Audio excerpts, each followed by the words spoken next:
અને હવે જે છે તે પણ બદલાતું રહેશે. આમાં આપણે ગમે તેટલી ચર્ચા કરીશું, ગમે તેટલું વિચારીશું, પરિવર્તનશીલ સંસારમાં આપણે કોઈ પણ વસ્તુને બાંધી શકીએ તેમ નથી. આપણા વિચારોમાં પણ પરિવર્તન આવશે, આપણા વ્યવહારમાં પણ પરિવર્તન આવશે, આપણી રહેણી કહેણીમાં પણ પરિવર્તન આવશે, આપણા વિચારોમાં પરિવર્તન આવશે, આપણી બુદ્ધિમાં પણ પરિવર્તન આવશે. સંસાર એનું નામ કે જેમાં બધી ચીજોના પરિવર્તન થતાં રહેતા હોય છે.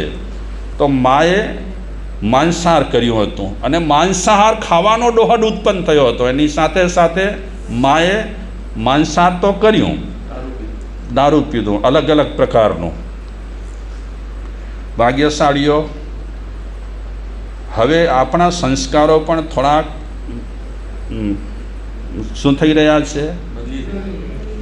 હવે જૈનોના લગ્ન સમારંભમાં મેં સાંભળ્યું છે, ખોટી વાત હોય તો વધારે સારું, જૈનોના લગ્ન સમારંભમાં જેમ અલગ અલગ કાઉન્ટર હોય તેમ એક કાઉન્ટર હવે દારૂનું રાખવામાં આવે છે. અને તમને નવાઈ લાગશે, જૈનોના જે મોટા લગ્ન સમારંભો યોજાય છે એમાં એક કાઉન્ટર માંસાહારનું રાખવામાં આવે છે. લક્ષ્મીમાં જૈનોના લગ્ન સમારંભમાં માંસાહારનું કાઉન્ટર. વિશ્વાસ બેસશે તમને? હા, હું નહીં, મોટી હોટલોમાં નહીં, તમે રિસોર્ટમાં કે જ્યાં ત્યાં આ લગ્ન સમારંભ યોજો છો ત્યારે આ લગ્ન સમારંભમાં મોટા મોટા જે પૈસાદારો છે, અને અમે એમને પૂછ્યું કે તમે જૈન, તમે ફલાણા સંપ્રદાયના ગચ્છના, તમારો ગચ્છ તો બહુ ચુસ્ત, અને તમારા લગ્ન પ્રસંગમાં આ કાઉન્ટર દારૂનું ને માંસનું? કે મારા સાહેબ, અમારો સર્કલ બહુ મોટો, અમારી કંપની ચારે બાજુ પથરાયેલી છે, તો એમાં જૈનો જ નથી આવતા, અજૈનો પણ આવે, તો એમના માટે કંઈક વ્યવસ્થા અમારે કરવી પડે. સાચી વાત છે, આવું કરવું પડે, જરૂરી છે. હા, અગર તમે તમારી સંસ્કૃતિને ટકાવવા માંગતા હો અને હા, અને અમે તો સાંભળ્યું છે, ખોટી વાત હોય વધારે સારું, બહેનો કીટી પાર્ટી યોજાય છે ને, XYZ મોટી સિટીઓની આ વાતો છે, તમારા માપરની વાત નથી. મોટી સિટીઓમાં કીટી પાર્ટી યોજાય છે, એ કીટી પાર્ટીમાં પણ દારૂ આવે છે, પત્તા આવે. તો માણસ જો કેટલો આમ ઉતરતો ગયો છે. હવે આમાં આપણે અફસોસ કરીશું, દુઃખ લગાડીશું, નિંદા કૂથલી કરીશું, એનાથી ફાયદો કંઈ થવાનો નથી. મોટા ગજાના લોકો જે બહુ પૈસા ધરાવે છે અને જેમની મોટી મોટી કંપનીઓ રહેલી છે, એમને ઘણી વખત ઘણા નિયમો સાથે સ્નાન સૂતક જેવું પણ હોતું નથી, કારણ કે પૈસાની ગરમીમાં જીવતા હોય છે. તો ગોત્રાશકની માં ઉત્પલા દારૂ પીધું, માંસ ખાધું, છોકરાને જન્મ આપ્યો, અને એ છોકરાએ ચિત્કાર કર્યો, એમાં જાનવરો બધા હેબતાઈ ગયા, એવો ચિત્કાર કર્યો હશે. નહીં તો નાના બચ્ચામાં આટલી શક્તિ ક્યાંથી આવે? હે, કે દૂર ગૌશાળા હોય અને ત્યાં સુધી અવાજ જાય. તો તમે વિચારો, હવે માં બધું કરતી હોય અને સંતાન થાય તો એ સંતાનને શું આપે? કેવા સંસ્કાર આપે? કઈ જાતની ટ્રેનિંગ આપે? હા, આપણે ત્યાં કહેવત છે કે કૂવામાં હોય તો અવાડામાં આવે, કૂવામાં જેવું પાણી હોય તેવું અવાડામાં આવે. હવે કૂવાનું પાણી કેવું હોય, અવાડામાં આવ્યું અને આપણે પાણી ચાખ્યું અને કહીએ કે એ પાણી મીઠો ના, અરે હું કૂએ મેળો પાણી હે, અવાડામાં આવ્યા પછી એ પાણી બગડ્યું નથી. તો એ રીતે વડીલોમાં હોય તેવું સંતાનોમાં આવે. વડીલ ધર્મ માટે બેફિકર રહેલા હોય તો સંતાનો પણ ધર્મ માટે, સંસ્કાર માટે બેફિકર રહેવાના જ.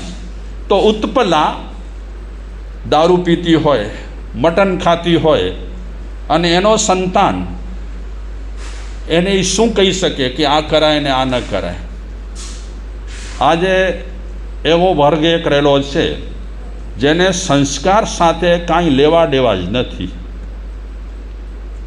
અમે ઘણી વખત વિચારીએ 4-4, 5-5 સંતાન ધરાવનાર આ માતા પિતા શું સંસ્કાર આપતા હશે છોકરાઓને? એ પોતામાંથી જે ઊંચા આવતા નથી એ છોકરાઓને શું બિચારાને, અને પોતા પાસે જ ન હોય તો છોકરાઓને શું આપી શકે બિચારા? હું કોઈ અમુક સ્પેશિયલ કોઈ જ્ઞાતિ વિશે વાત નથી કરતો, આ જનરલી હું વાત કરું છું કે ઘણા એવી જ્ઞાતિઓ છે, ઘણી જાતિઓ છે કે સંતાનોને જન્મ આપી દે પછી સંસ્કાર બાબતમાં, એની ટ્રેનિંગ બાબતમાં કાંઈ જ ન હોય. અને ઘણા ગામડાઓમાં તો બિચારા મા બાપને છોકરા ભણે છે, નથી ભણતા, ભણવા જાય છે કે ભણવું જોઈએ કે ન ભણવું જોઈએ, કાંઈ નહીં. બિચારા છોકરાઓ જન્મ્યા હોય, ખાય પીએ અને જીવે, બાકી કાંઈ નહીં. એ બિચારા આવા છોકરા આમને આ મોટા થતા જાય, અને મોટા થયા પછી આગળ જન્મના કંઈક સારા સંસ્કાર હોય તો ઠીક છે, નહીં તો ઘરનું વાતાવરણ જોઈ અને પછી એ લોકો પણ એવું જ કરતા રહે. ઘણા છોકરાઓ છે દેડકાઓના પગ બાંધે ને પછી આમ ફેરવ્યા કરે, ચીપકલીઓને પકડે ને માચીસમાં નાખે ને, કેટલી ક્રૂરતા! આ બધા ક્રૂર સંસ્કારો યા તો આગલા જન્મના હોય, યા તો ઘરનું વાતાવરણ જોઈને એ સંસ્કારિત થયેલા હોય. મનુષ્ય જન્મ મળી ગયો અને આપણે સફળ થઈ ગયા એવું વિચારવું ખોટું જ છે. બધાને મનુષ્ય જન્મ મળ્યા ને બધા માટે સારું જ હોય એ જરૂરી નથી. આ મનુષ્ય જન્મ ખતરનાક પણ છે. મનુષ્ય જન્મ ભલે વખાણ્યો પણ ખતરનાક પણ છે. એનું કારણ છે આ કેન્દ્ર બિંદુ કહેવાય. મનુષ્ય જન્મ છે કેન્દ્ર કહેવાય. અહીંયાથી 4 ગાડી મળે, 4 ઠેકાણે જવા માટે ગાડી મળે. કયા 4 ઠેકાણે? મનુષ્ય ગતિ, તિર્યંચ ગતિ, દેવ ગતિ, નરક ગતિ. આ સેન્ટ્રલ કહેવાય, બોમ્બે સેન્ટ્રલ. અહીંયાથી બધી ગાડીઓ મળે. જો સીધો ઉતર્યા આ કેન્દ્ર આપણો તો સારી ગાડી મળે, નહીં તો અવરથી ગાડી પકડી લે અને અવરથી ગાડી પકડીને પછી ભલે ભટક્યા કરે. સેન્ટ્રલમાં આવવું બહુ જોખમી છે. અને પાપો 3 ગતિથી જેટલા નથી થતા ને એટલા મનુષ્ય ગતિથી પાપો થાય છે. 3 ગતિમાં, નરક ગતિમાં તો બિચારા કાંઈ કરી શકતા જ નથી. હાય હોય સિવાય કાંઈ છે નહીં. દેવ ગતિમાં પણ જલસા જ હોય. પછી તિર્યંચ ગતિમાં તો બિચારા હરે છે, ફરે છે, ખાય છે. તમે આપો તો પાણી પીએ, આપો તો ખાય. એમની આ દશા જ છે.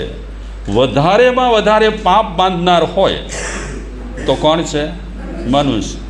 પાપ ધોવાની તાકાત પણ મનુષ્ય ગતિમાં અને પાપ વધારવાની તાકાત પણ મનુષ્ય ગતિમાં. આ ઉત્પલ્લા એ પણ કુસંસ્કારી જ છે. એની માં અને એનો બાપ કચ્છી મેં શું સતખલા વધેડો હોય. એનો બાપ છે, શું નામ? ભીમ. પહેલો ભીમ નહીં હો, મહાભારત વાળો નહીં. મહાભારતમાં એ ભીમ નહીં. આ ભીમ છે ને વિપાક સૂત્રવાળો ભીમ છે. શેનું એને કામકાજ શેનું છે? હા, એ કોટવાડ છે. કોટવાડ તે પણ એકદમ ખતરનાકમાં ખતરનાક માણસ રહેલો છે. ભયંકરમાં ભયંકર.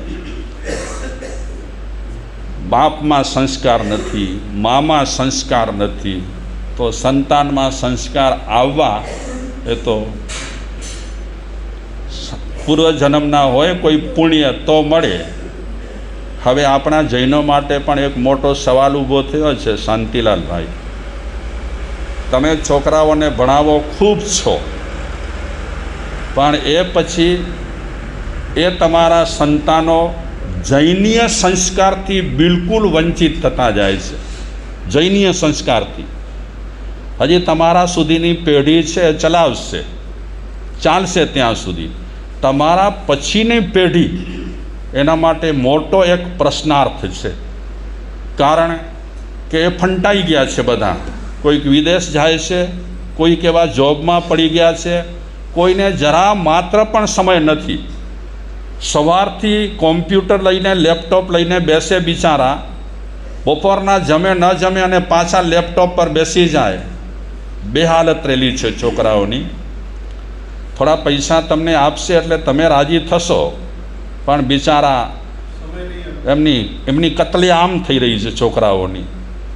નહીં ધર્મના સંસ્કાર. પર્યુષણમાં પણ અમે જોયું આ મોટી મોટી સિટીઓમાં જુવાન છોકરાઓ જે કામ કરતા હોય મોટી મોટી કંપનીઓમાં, એમને હવે પર્યુષણ સાથે પણ કાંઈ લેવા દેવા નથી હોતા, બિલકુલ નહીં. તે છતાં ક્યારેક કોઈક માતા પિતા એમને સમજાવે ને ધક્કે ચડાવે ને રવાના કરે ને આવે તો ઠીક છે. આવ્યા પછી પણ અમે જોયું છે ઘણા લોકો વ્યાખ્યાનમાં બેઠેલા હોય કે પ્રતિક્રમણમાં બેઠેલા હોય, પહેલો મોબાઈલ ચાલુ પડ્યો હોય. આ તો છોકરાઓની વાત. મેં જોયું અહીંયા એક વખતે આપણા મોટા જે કાર્યકર કહેવાય એ પણ પાછળ બેઠા હતા અને હાથમાં મોબાઈલ હતો. ક્યાં ચિત્તેનું વ્યાખ્યાનમાં રહે ને ક્યાં ચિત્તેનું ધંધામાં રહે. હવે આવું બધું તમારું જુએ, વડીલો આવું કરે છે તો નાના છોકરાઓ તો આવું પછી કરે જ છે. એ લોકો તો પરિસ્થિતિ આખી બદલાઈ રહી છે. આને આપણે પકડી નહીં શકીએ. એની આલોચના આપણે થોડી કરીશું, બાકી કાંઈ ફેરફાર આપણાથી થઈ શકે તેમ નથી. તો ચાલો, ઉત્પલા દારૂડી છે, માંસાહારી છે. એના પતિદેવ કોટવાળ, એ પણ દારૂડિયો માંસાહારી છે. બીજી અનીતિ બહુ કરે છે એ કોટવાળ, અનીતિનો ધંધો. ઓને ડબજાડે, ઓને પીટે, ઓને મારે, ઓની પાસેથી કાંઈ લે, ઓની પાસેથી કાંઈ લે, આવા ધંધા આ કોટવાળ કરે છે. ભાગ્યશાળીઓ. એક તો મનુષ્ય જન્મ આપણને ભરત ક્ષેત્રમાં અત્યારે મળે છે ને મેક્સિમમ 50, 60, 70 વર્ષનો છે. આ 50, 60, 70 વર્ષમાં શરૂઆતની જિંદગી તો આપણી આમને આમ પસાર થઈ જાય, પછી થોડા વર્ષો બાકી રહે. એમાં એક તમારે તો કમાવાનું હોય અને એની સાથે સારા કામ કરવાના હોય. એટલે આપણી ભરત ક્ષેત્રમાં અત્યારે આયુષ્ય મેક્ઝિમમ ઓછા રહેલા છે. એ આયુષ્યમાં પણ અડધો ભાગ તો ક્યાંક પસાર થઈ જાય છે, બાકી થોડો ભાગ બચે છે. આ થોડા ભાગમાં આપણાથી જેટલા સારા સત્કર્મ થાય, માનવતાના કામો થાય, એ કરવા જેવા છે. બાકી આ ક્યારેક ફટાકડો ફૂટી જશે આપણો, એની કોઈ ખાતરી નથી. તો હવે આ છોકરો છે એ મોટો થાય છે. બાપા તો દારૂ બારૂ પીને ઘરે આવે છે, મા પણ દારૂ પીને ઘરે બેઠી રહે છે. માંસાહાર ચાલુ જ પડ્યું છે એ લોકોનું. કોટવાળ શું કરે છે? ગોશાળામાં જાય છે. હવે પોતાની એક ધાક હતી, ગોશાળામાં જાય, જાનવરોના કાન કાપે, જાનવરોની ઝાલરો કાપે, જાનવરોના બીજા અંગુપાંગ કાપે અને એ બધું માંસ ઘરે લઈ આવે, પછી પકવે, ખાય.